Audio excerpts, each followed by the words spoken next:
izləyicilər, hər birinizi xoş gördük. OTK İngilis dili 11-ci sinif İngilis dilinin doğru cavablarını sizə bildirəcəyik.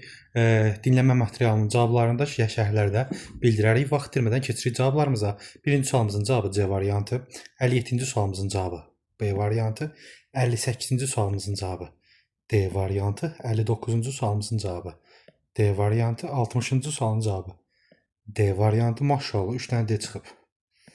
61-ci sualın cavabı C variantı, 62-ci sualın cavabı 62-ci sualın cavabı C variantı, 63-cü sualın cavabı B variantı, 64-cü sualın cavabı 64 C variantı, 65-ci sualın cavabı D variantı. Uşaqlar, səhv variantlarda hər hansı bir çatışmazlıq olarsa şərhlərdə mədəni şəkildə bildirin. Biz ona cavab verəcəyik. Əgər siz doğrusunuzsa onun da variantını deyəcəyik. Çalışdığımız qədər tez olmaq üçün çalışırıq və hər şey doğru olsun. Hər hansı bir diqqətsizlik ola bilərsə biz də insanıq. Burada necə deyirlər, ancaq tənqid eləməyə baxmamalıyıq və bunu da deyirəm, mənə müəllim yoldaşım kömək eləyir. O bizə ingilis dili cavablarını göndərir. Mən də sizə ingilis dili cavablarını burada sadəcə doğru cavabları qeyd edirəm. 67-ci sualın cavabı C variantı, 67-ci sualın cavabı B variantı, 68-ci sualın cavabı A variantı, 69-cu suala baxırıq C variantı, 70-ci sualın cavabı C variantı, 71-ci sualın cavabı da A variantıdır. Ondan sonra gələn suallarımız 72-ci sualdan başlayaraq mətn suallarıdır.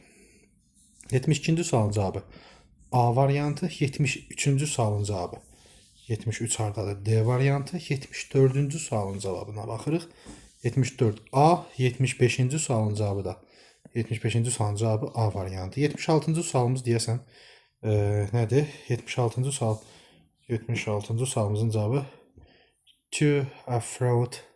76-cı sualın cavabı to afford.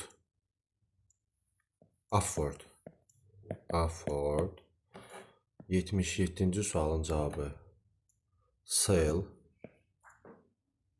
78-ci sualın cavabı, 78-ci sualın cavabı burada olacaq. To boost. To boost. Boost sales. And make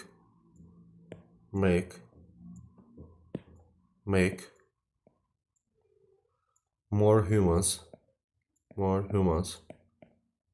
product. More humans humans purchase product. Bu olacaq. Hələlik.